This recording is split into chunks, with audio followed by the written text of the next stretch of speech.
Bonjour à toutes, bonjour à tous et bienvenue dans votre journal des produits de bourse de l'Obsa, journal du mardi 30 avril. Bonne résistance aujourd'hui à la bourse de Paris avant de fermer ses portes mercredi pour le 1er mai. Le CAC 40 ne lâche que 0,31% à 3856 points. Un marché peu animé, déjà tourné vers la journée de jeudi, journée durant laquelle la BCE, la Banque Centrale Européenne, décidera ou non d'abaisser ses taux directeurs, une échéance qui a donc quelque peu paralysé les marchés français aujourd'hui. A noter tout de même la belle séance de ST Microelectronics, le groupe avance de 2,18% à 6,60 €. Il aurait participé à la fabrication du Galaxy S4 de Samsung selon Bank of America, de quoi booster les revenus de ST Microelectronics. Fin de l'euphorie en revanche pour Renault après avoir gagné près de 20% en 7 jours. Renault lâche aujourd'hui un peu moins de 3%, même tendance pour Michelin, moins 1,78%. Michelin qui a revu à la baisse son bilan trimestriel.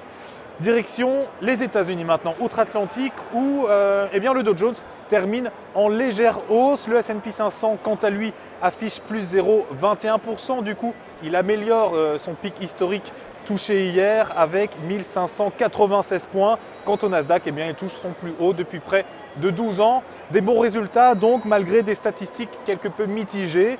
Le groupe pharmaceutique Pfizer a dévoilé des résultats trimestriels décevants. Il lâche quasiment 4% aujourd'hui. Tout le contraire d'Apple, plus 3% pour le groupe. Apple qui s'apprête à émettre pour 13 milliards d'euros d'actions, du jamais vu pour une entreprise non financière.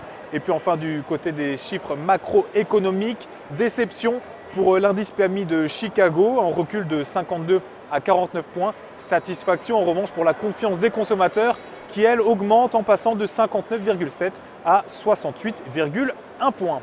Pour terminer maintenant, comme à chaque fois, la valeur à suivre. Et c'est aujourd'hui le groupe électrique EDF, EDF dont le titre reste soutenu par sa moyenne mobile à 50 jours ascendante. Il continue d'évoluer dans un large canal haussier en place depuis début février.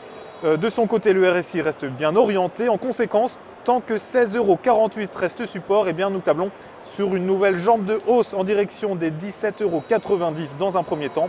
Ensuite, le dépassement de ce niveau amènera les cours autour des 18,32 €. La stratégie qui vous est proposée pour cette valeur, c'est l'achat du Warrant Call EDF à 4720 centimes d'Unicredit.